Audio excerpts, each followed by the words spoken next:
Everyone always told me to stay out of Lewis's room. Except Lewis.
Lewis's room smelled very, very familiar.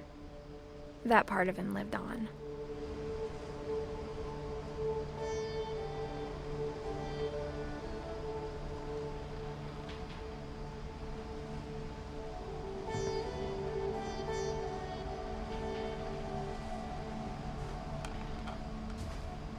Lewis and I spent a lot of time playing games together, but he was surprisingly bad at them.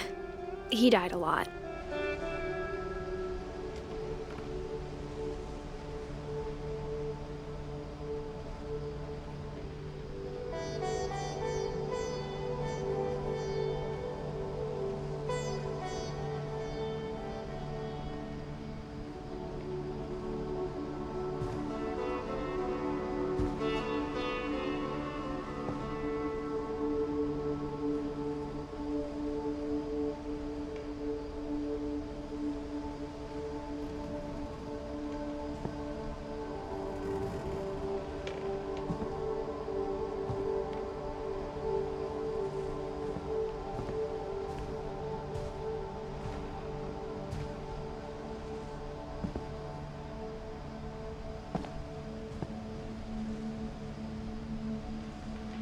He was so proud of being Indian.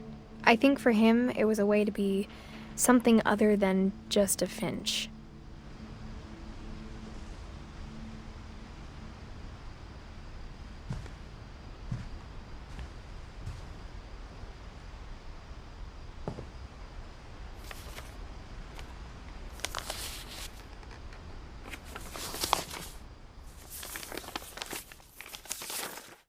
Dear Mrs. Finch, as Lewis's psychiatrist, I can understand your desire for an explanation. As I see it, the trouble began in January, shortly after we convinced your son to seek treatment for substance abuse. Newly sober, I believe Lewis first noticed the monotony of his daily life.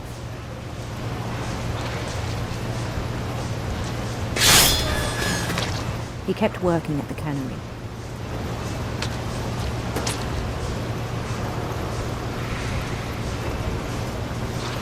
But he withdrew part of himself.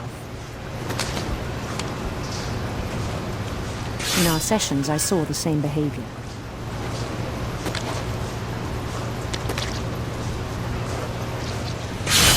His mind began to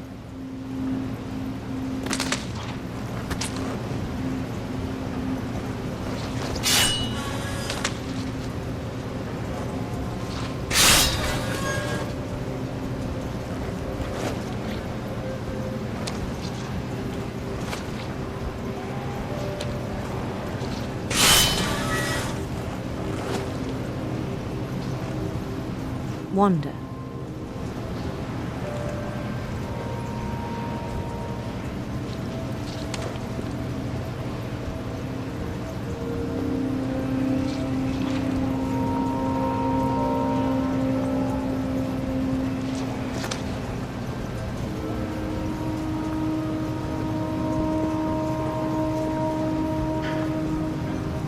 I asked him to describe it. He said he started small, imagining a labyrinth.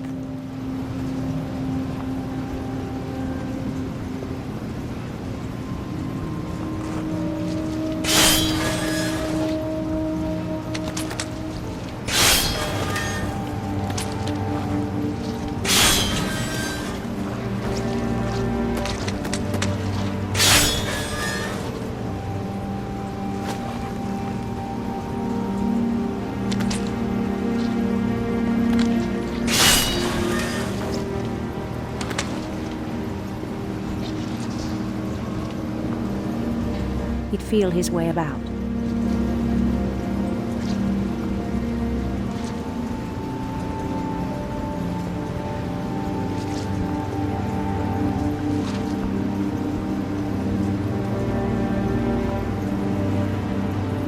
Then something moved.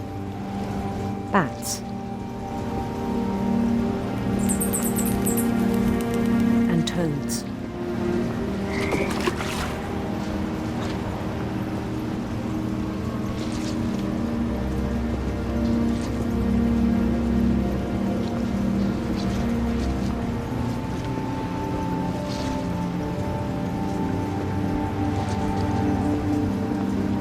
Things that have not names.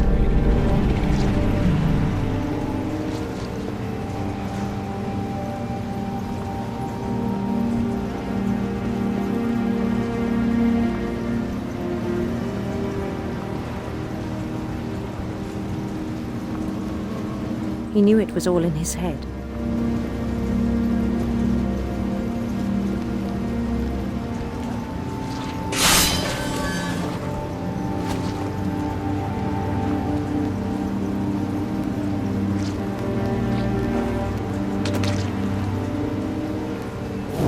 He took it very seriously.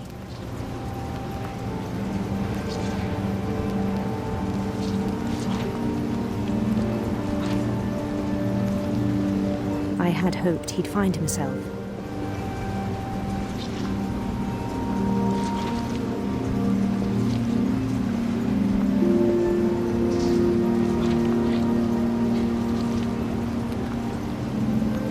But he found something more.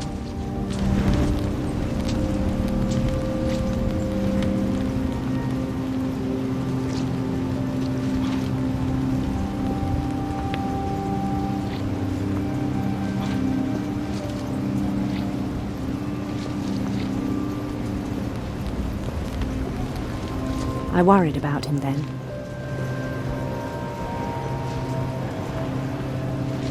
Daydreaming at the cannery. I spoke with his boss. But he said Lewis had become a model employee. Methodical, tireless, focused.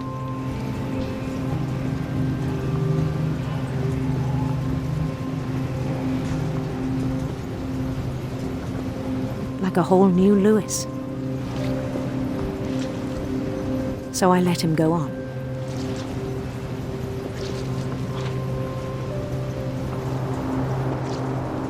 I even encouraged him. It seemed very promising at first.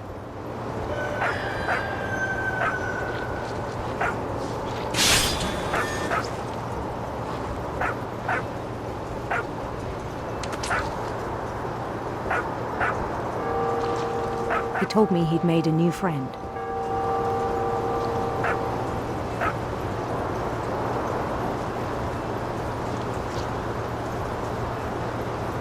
On the edge of a city he named Lewis Topia.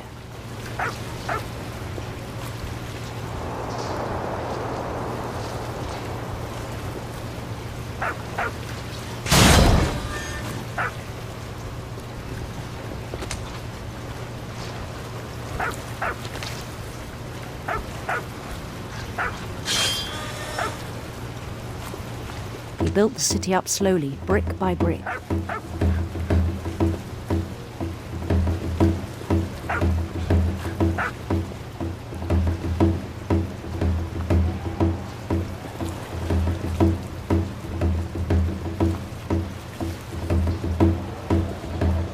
Then he made musicians.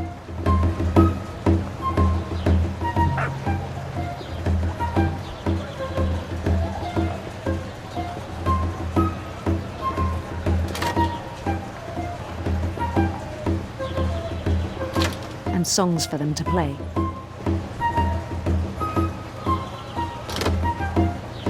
He talked about starting a band.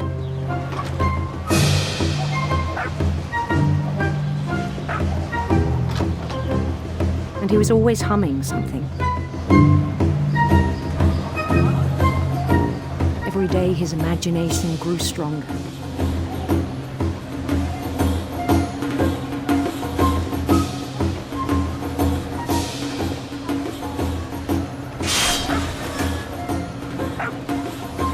He no longer spoke at the cannery.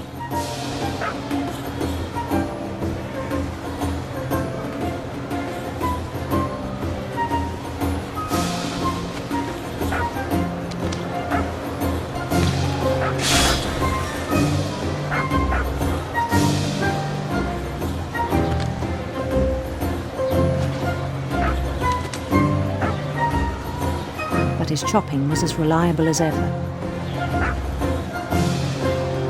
Then one day it struck him that all the cheering crowds, even the stones under his feet,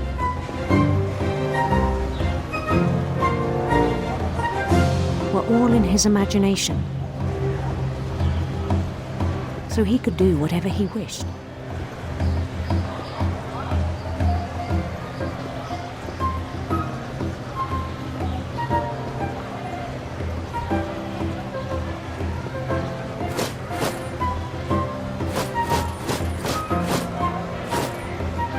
He held an election for mayor. And he won.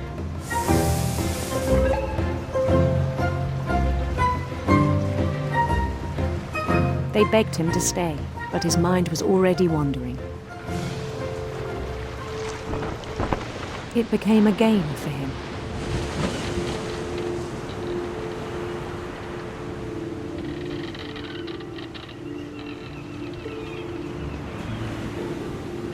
He'd conquer a city, then immediately push on.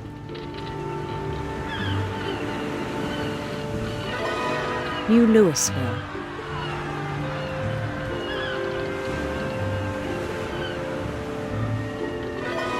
St. Louis. He started drifting away from our reality.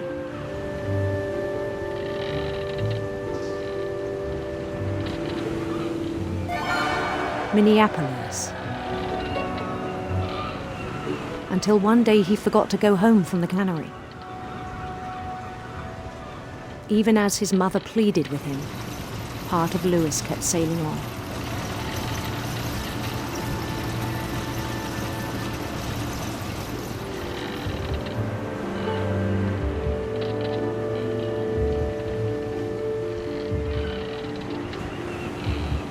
In Louisburg, he heard rumors of a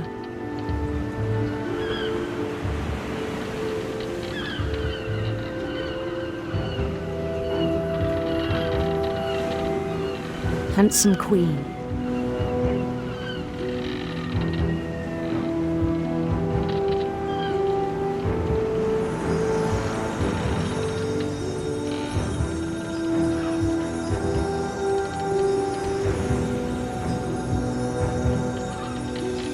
The queen was on her own quest for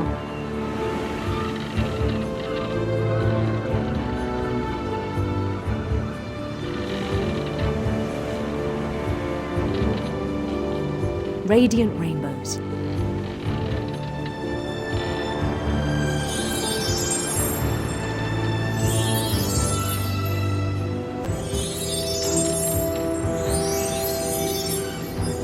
He followed the sound of her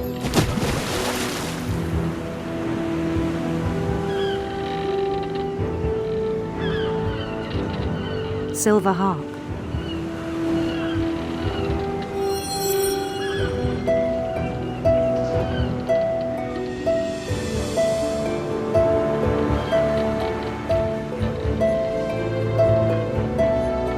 His chase led him to a golden palace east of the sun and west of the moon.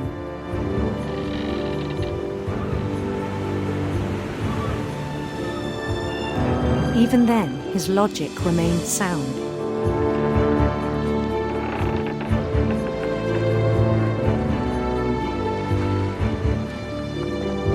He knew the world was all in his imagination.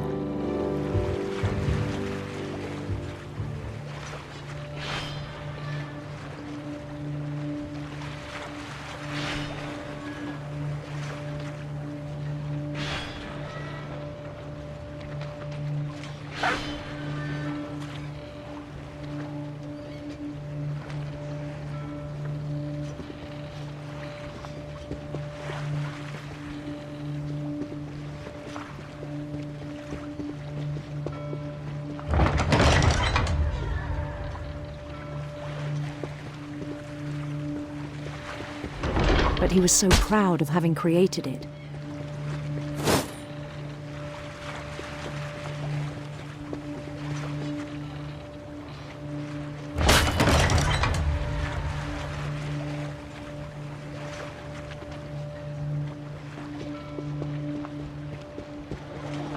In his own eyes, he'd become something greater than a king.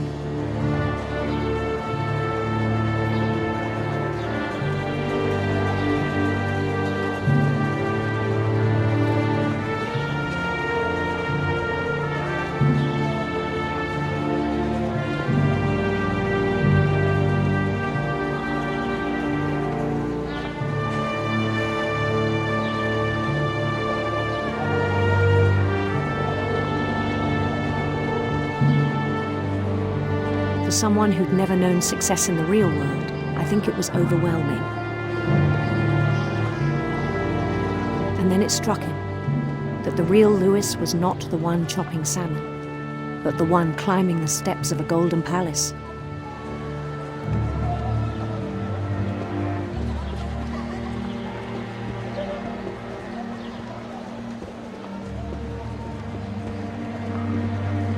My imagination is as real as my body, he told me.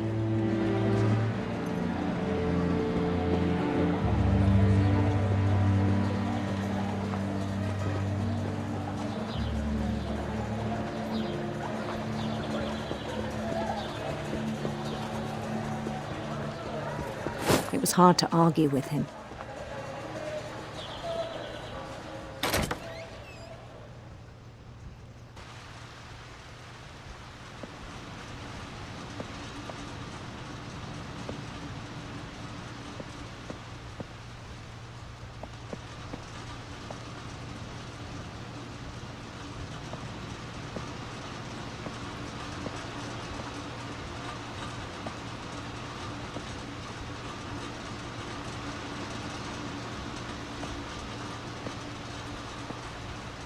He began to forget the world we know.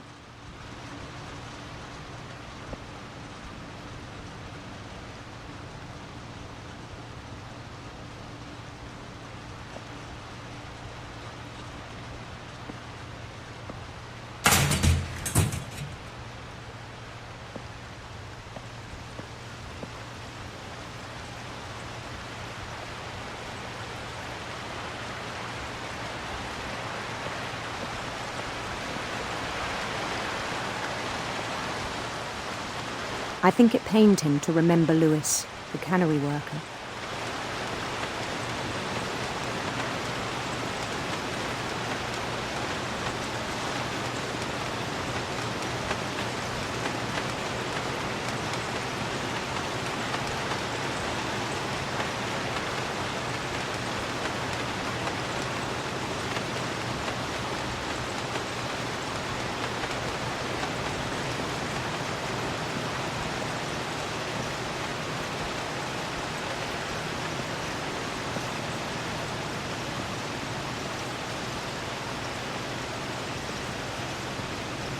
He began to despise the man with a royal contempt.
I still thought I could save him.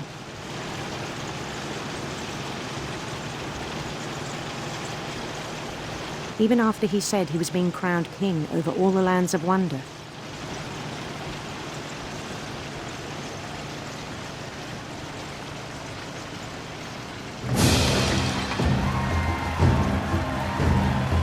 The palace would be packed with his companions.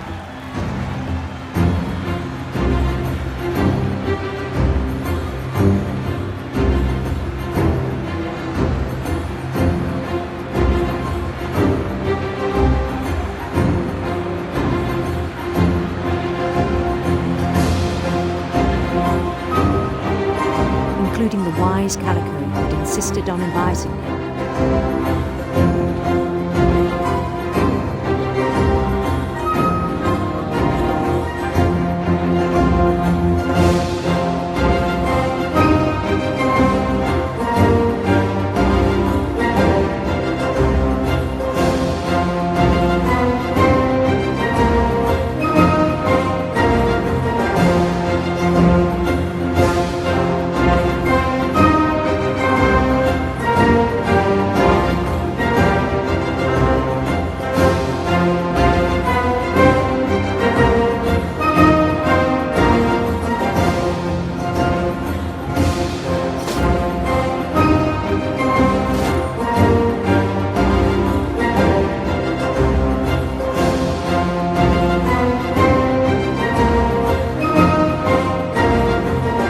Queen waited, holding his crown.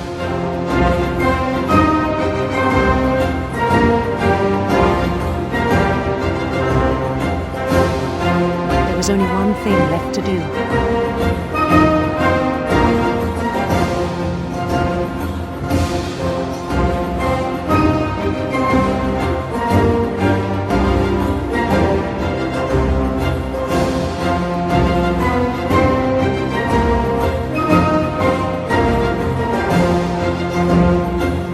Bend down his head.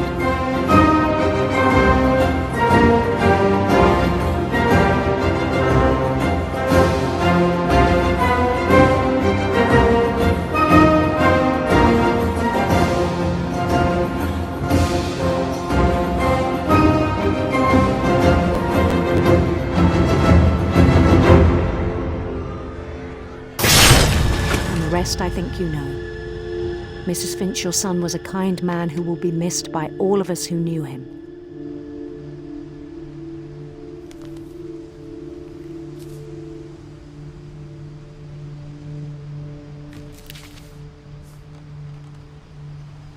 My brother was really cool. I wish you could have met him.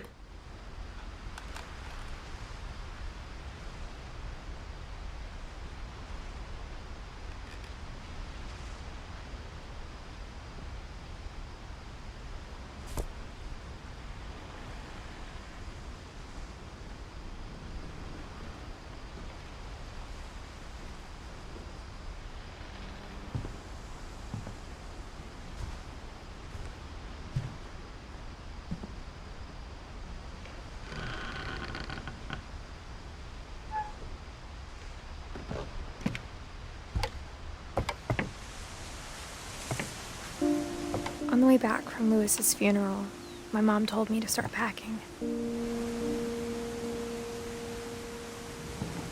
She waited until the day before we left to tell Edie. I'm not sure if she wanted to make it easier or harder.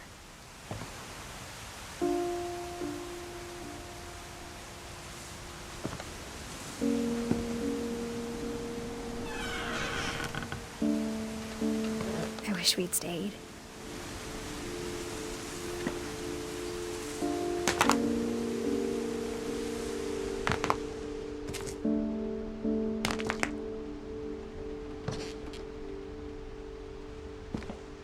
But I understand why we left.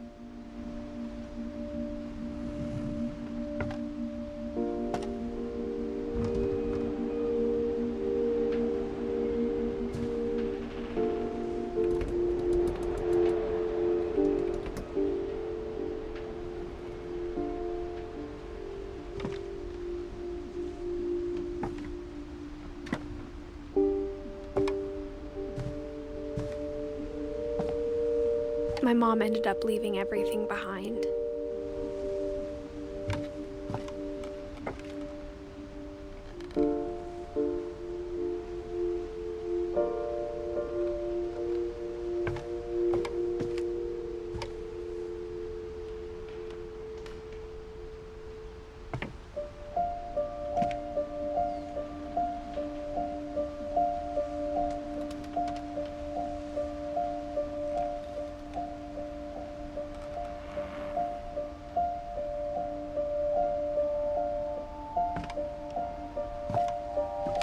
What happened that night had been coming for a long time.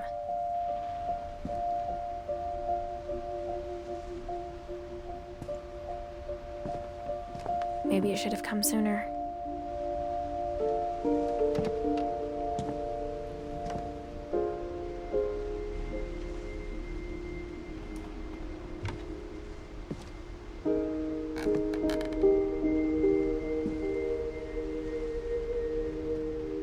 But it had to end one way or another.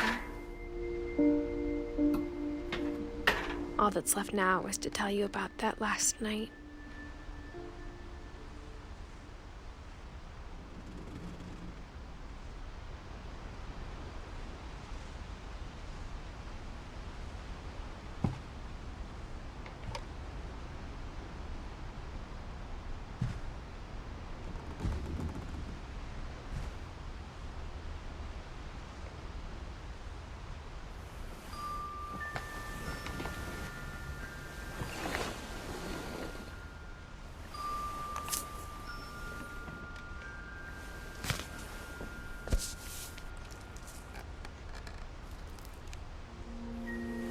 That whole last day, Edie just watched us pack and didn't say a word. Until supper, when she raised her glass and said, "To our final night together, and all our final nights apart." Grandma, you know what I said about alcohol. Some of your medications are very Edith, specific. I left a present for you in the hallway. Why don't you go open it? The grown-ups have to argue now. I'm sorry, you're right. We're all leaving tomorrow. Let's just enjoy our last... I'm not leaving. Edith, you're excused.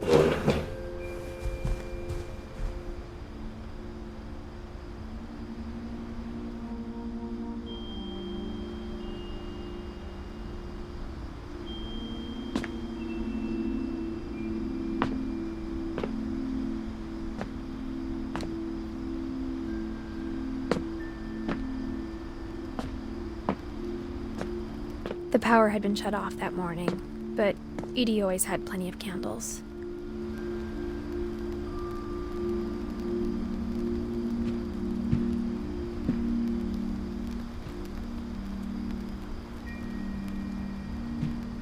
When my mom sealed the library, I don't think she knew about the other entrance.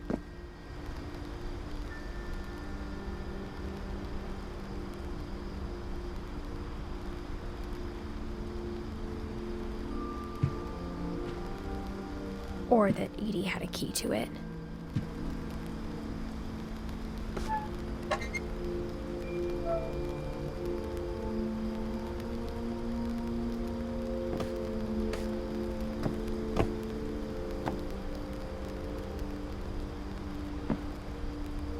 That thing you're afraid of isn't going to end when you leave the house.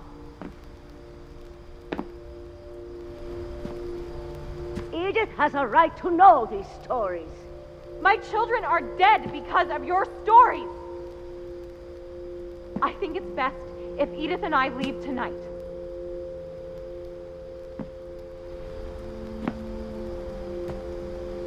We'll have the nursing home send a van for you in the morning, okay?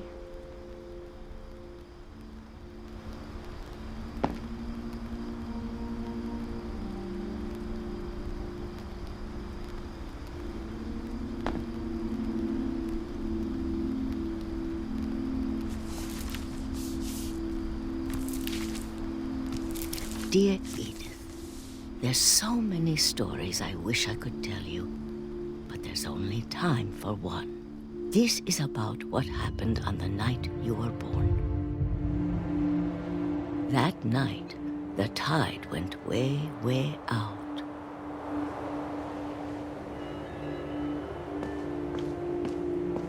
It was the first and last time I ever saw the old house aground.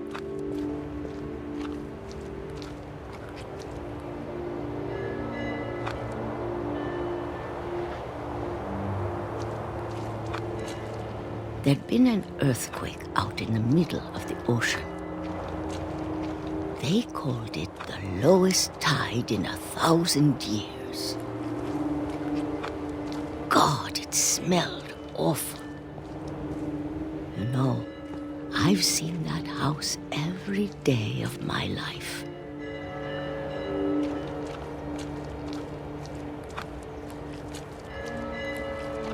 But I never thought I'd go back to it. When the fog rolled in, I lost my way.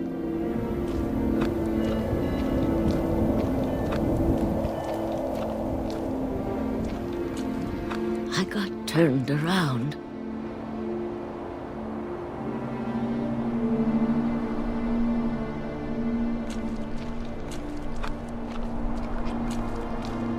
I started seeing things.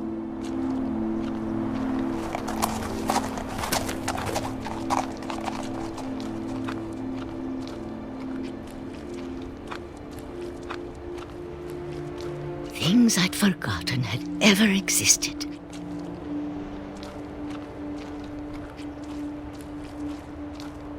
But when I saw them, they felt like old friends.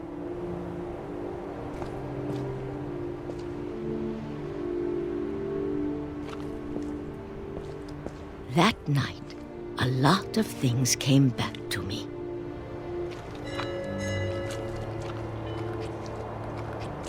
Or maybe I came back to them.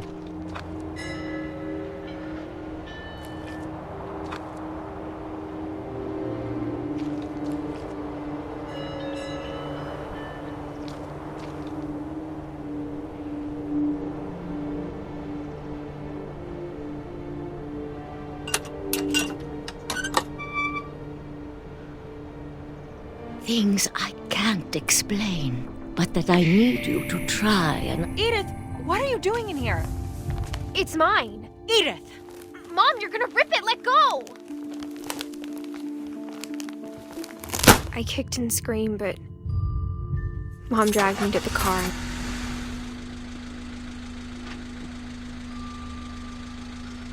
I never saw Great-Grandma Edie again. The next morning, the van came to pick her up, but she was already gone. After that, we moved around a lot.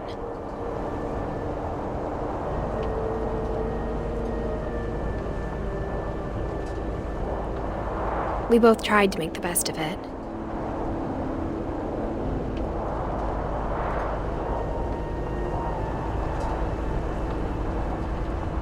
A few years went by.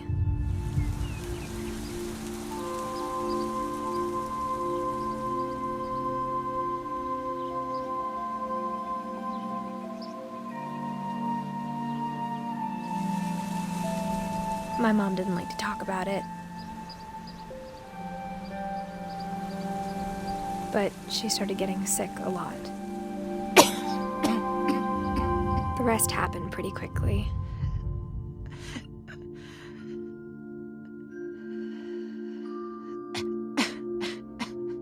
She got better for a while, and then she didn't.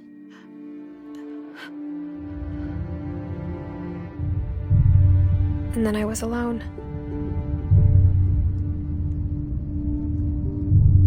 The last Finch left alive.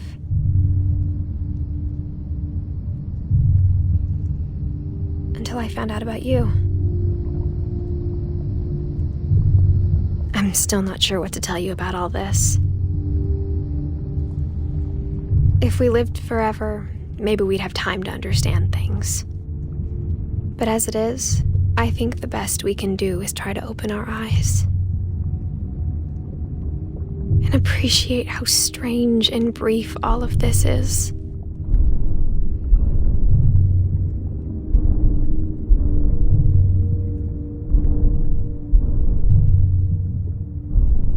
This journal was supposed to be for you. But now I hope you'll never see it. I just want to meet you and tell you all these stories myself. But I guess if you're reading this now, things didn't work out that way.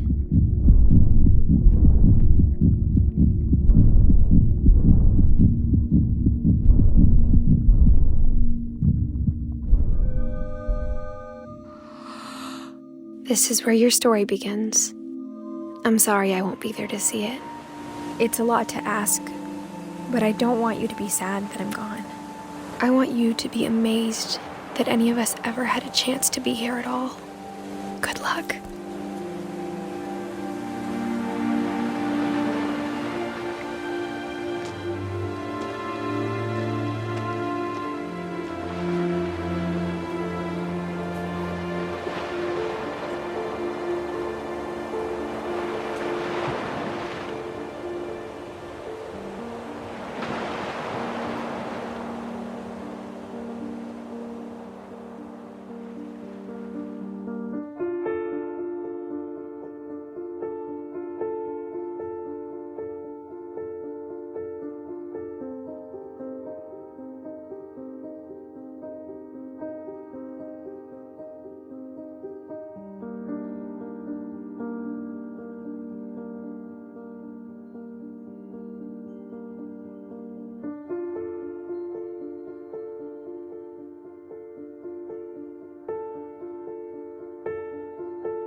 you.